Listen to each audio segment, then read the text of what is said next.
लगभग 150 साल पहले की बात है। ढोलकपुर गांव के एक कोने में एक परिवार रहता था।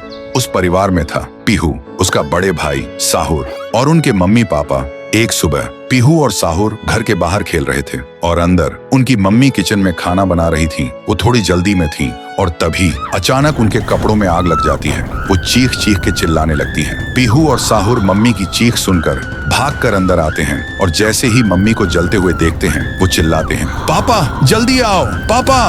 पापा भागकर आते हैं, लेकिन मम्मी को बचाने के लिए जैसे ही हाथ बढ़ाते हैं उनके कपड़ों में भी आग पकड़ लेती है और कुछ ही सेकंड्स में दोनों जलकर राख हो गए। पीहू और साहुर सिर्फ देखते रह गए, जैसे पूरी दुनिया ही खत्म हो गई हो।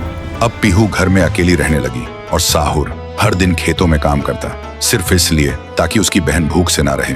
एक पूर्णिमा की रात थी। साहुर खेतों से काम करके घर लौट रहा था। तभी उसकी नजर जाती है एक घर की खिड़की पर। वो देखता है एक आदमी किसी का खून कर रहा था। ये देखते ही साहुर के पैर कांपने लगे और जैसे ही वो पीछे मुड़ता है एक और आदमी हाथ में खंजर लेकर खड़ा था। वो आदमी बिना कुछ कहे साहुर पर वार कर देता है। फिर गांव के लोगों को इकट्ठा करते हैं और वही आदमी चिल्लाता है, ये लड़का मेरे घर में घुसकर चोरी कर रहा था और जब मैंने रोका तो मुझे ही मारने की कोशिश की। अब आप लोग ही बताओ इसके साथ क्या किया जाए। गांव वाले गुस्से से भड़क उठते हैं और चिल्ला के कहते हैं, इसे उस पेड़ पे जिंदा उल्टा लटका दो। साहुर गिड़गिड़ाता है, मैं बेकसूर हूँ, मैंने कुछ नहीं किया। लेकिन गांव के किसी ने भी उसकी एक ना सुनी। उधर उसकी बहन रात भर उसका इंतजार करती रही और सुबह जब वो उसे ढूंढने निकली तो देखती है उसका भाई गांव के बीच वाले सूखे पेड़ से उल्टा लटका हुआ है। ये देखते ही पीहू टूट जाती है, जोर जोर से चीखने लगती है और उसकी चीख पूरे गांव में गूंज जाती है। फिर गांव वाले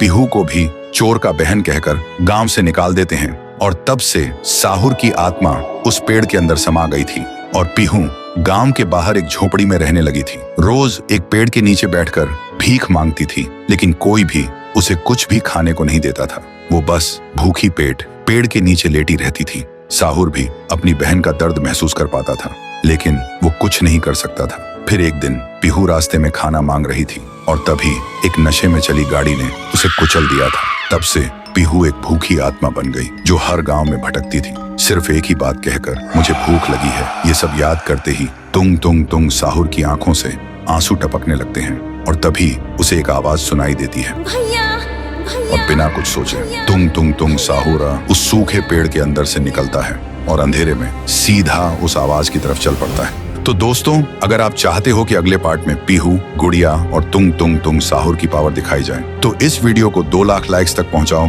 तभी आएगा असली तांडव।